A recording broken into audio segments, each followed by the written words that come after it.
Welcome to KR kitchen. இன்னைக்கு நம்ம கிச்சன்ல என்ன ரெசிபி பார்க்க போறோம்னா நல்ல ஒரு அருமையான சைடிஷ் ரெசிபி தான். என்னன்னு பார்த்தீங்கன்னா மட்டன் சுக்கா தான் செய்ய போறேன். டேஸ்ட் ரொம்பவே அருமையா இருக்கும் சாப்பாடு கூட சேர்த்து சாப்பிட்றப்ப. இந்த மட்டன் சுக்காவை நம்ம சாப்பாட்டுக்கு சைடிஷாகவும் வச்சு சாப்பிடலாம். அதுவே கொஞ்சம் நீங்க கிரேவி மாதிரி ரெடி பண்ணிக்கிட்டீங்க அப்படின்னா சாப்பாடு கூட சேர்த்தும் சாப்பிடலாம். இட்லி, தோசை, சப்பாத்தி எல்லாத்துக்குமே ரொம்ப அருமையா இருக்கும் இந்த மட்டன் சுக்கா. இப்போ வாங்க எப்படி செய்யறது நம்ம வீடியோக்குள்ள போய் பார்ப்போம். அதுக்கு முன்னாடி நம்ம சேனலை இப்பதான் ஃபர்ஸ்ட் டைம் பாக்குறீங்கன்னா சப்ஸ்கிரைப் பண்ணி வச்சுக்கோங்க. கூடவே பெல் சிம்பல் பிரஸ் பண்ணி ஆல்கிற ஆப்ஷனையும் பிரஸ் பண்ணி வச்சுக்கோங்க. அப்பதான் நான் போடுற வீடியோஸ் எல்லாம் உங்களுக்கு தொடர்ந்து நோட்டிபிகேஷன்ல உடனே கிடைச்சிட்டு இருக்கும்.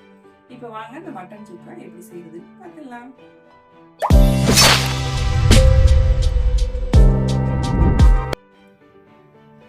இப்போ மட்டன் சுக்கா செய்யறதுக்கு நான் இன்றைக்கி ஒரு 1/2 கிலோ அளவுக்கு மட்டன் எடுத்திருக்கேன். இதை நம்ம குக்கரில் சேர்த்து ஃபஸ்ட்டு வேக வச்சு எடுத்துக்குவோம்.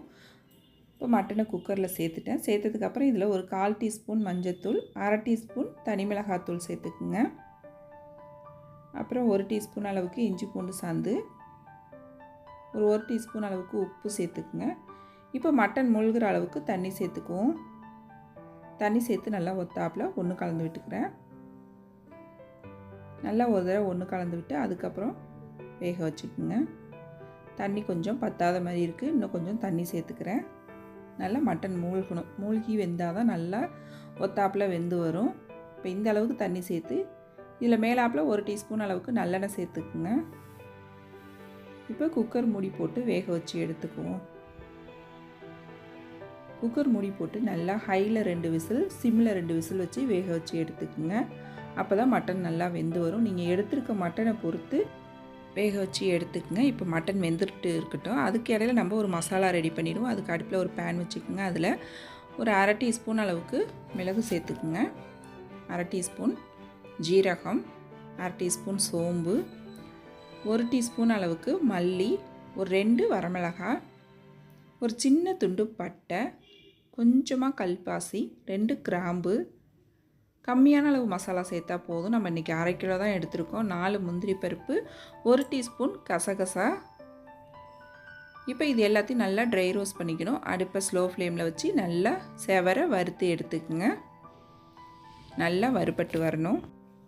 மசாலா நல்லா செவந்து இந்த அளவுக்கு வறுபட்டு வரணும். அப்போ தான் நல்லாயிருக்கும்.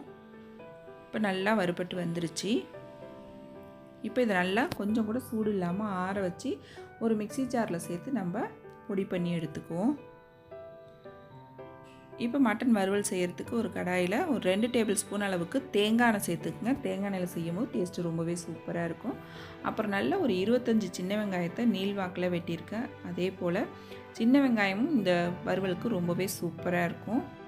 இது கூடவே ஒரு 10 பூண்டு பல், அதையும் நீள்வாக்கில் வெட்டி சேர்த்துருக்கேன். நல்லா வெங்காயமும் பூண்டு வதங்கினதுக்கு அப்புறம் இது கூட 1 டீஸ்பூன் அளவுக்கு இஞ்சி பூண்டு சாந்து சேர்த்துக்குங்க. இதிலே ஒரு சின்ன தக்காளி பழம் சேர்த்துக்குங்க. அந்த தக்காளி பழம் சேர்க்கும்போது இன்னும் அந்த வறுவலுக்கு லைட்டான அந்த புளிப்பு டேஸ்ட்டோட சூப்பராக இருக்கும். ஒரு 4 வரமிளகாய் உடச்சிட்டு சேர்த்துக்கிறேன், ஒரு கொத்து கருவேப்பிலை. இப்போ எல்லாத்தையும் சேர்த்து நல்லா வதக்க விட்டுக்குவோம். நல்லா வதங்கி வரட்டும். இப்போ வந்ததுக்கு அப்புறம் நம்ம பொடி பண்ணி வச்சுருக்க அந்த வறுத்து பொடி பண்ண மசாலாவை இது கூட சேர்த்து நல்லா கலந்து விட்டுருங்க. அடுப்பை ஸ்லோ ஃப்ளேம்லேயே வச்சுக்குங்க. நல்லா ஒரு 2 செகண்ட் பரட்டிட்டு நம்ம வேக வச்ச மட்டனை இது கூட சேர்த்துக்கலாம். இப்போ மட்டன் நல்லாவே வெந்துருச்சு. தண்ணியும் கொஞ்சம் தான் இருக்குது, ஓரளவு நல்லா வற்றி வெந்து வந்துருச்சு. இப்போ நம்ம வேக வச்ச மட்டனை இதில் சேர்த்துக்குவோம். நல்லா சேர்த்துட்டு ஒத்தாப்பில் ஒன்று கலந்துக்குங்க. உப்பெல்லாம் எதுவும் சேர்க்க வேணாம், நம்ம மட்டன் வேக வைக்கும் போதே உப்பு சேர்த்தாச்சு. இப்போ இதில் உள்ள தண்ணி எல்லாம் நல்லா வற்றி வரணும். அந்த அளவுக்கு இது நல்லா கொதிக்கணும். நல்லா திக்காகி தண்ணி ட்ரை ஆகி வரணும். அந்தளவுக்கு நல்லா வதக்கி விட்டுக்குவோம். இப்போ பாருங்கள், தண்ணிலாம் நல்லா வற்றி நம்ம ஊற்றின எண்ணெயும் பிரிஞ்சு வந்துருச்சு. நம்மளோட வறுவல் நல்லா ரெடி ஆகிடுச்சு. இதே போல் பக்குவத்துக்கு வச்சுக்கிட்டோம் அப்படின்னாக்கா நல்லா சாதத்து கூட சேர்த்து பிசைஞ்சு சாப்பிட்றதுக்கு ரொம்பவே அருமையாக இருக்கும். இன்னொரு 5 நிமிஷத்துக்கு அடுப்பில் அப்படியே போட்டு வச்சுருந்தீங்க அப்படின்னாக்கா நல்லா இன்னும் ட்ரை ஆகி வறுவல் இன்னுமே சூப்பராக ரெடியாகி வந்துடும். இப்போ கடைசியாக அதில் கொஞ்சமாக கருவேப்பிலை, கொத்தமல்லி சேர்த்துக்குவோம். கடைசியாக சேர்க்கும் போது நல்லா வாசனையாகவும் டேஸ்ட்டாகவும் இருக்கும். இப்போ நம்மளோட மட்டன் சுக்கா ரெடி ஆகிடுச்சு. நான் இந்த ஸ்டேஜுக்கே எடுத்துக்கிறேன். இதுவே ரொம்ப சூப்பராக அருமையாக இருக்கும். அந்த மசாலாவோட சேர்த்து சாப்பிட்றப்ப டேஸ்ட்டு ரொம்பவுமே அருமையாக இருக்கும். நீங்களும் இந்த மட்டன் சுக்காவை இதே போல் மசாலா வறுத்து இதே அளவுகளோடு செஞ்சு பாருங்கள். செஞ்சு பார்த்துட்டு எப்படி இருக்குன்னு எனக்கு கமெண்ட் பண்ணுங்கள். என்னோட இந்த ரெசிபி பிடிச்சிருந்ததுன்னா லைக் பண்ணுங்கள், ஷேர் பண்ணுங்கள். மறக்காமல் நம்ம கேஆர்ஆர் கிச்சனை சப்ஸ்கிரைப் பண்ணி வச்சுக்கோங்க. நாளைக்கு வேறொரு ரெசிபியோடு சந்திப்போம். தேங்க்ஸ் ஃபார் வாட்சிங்.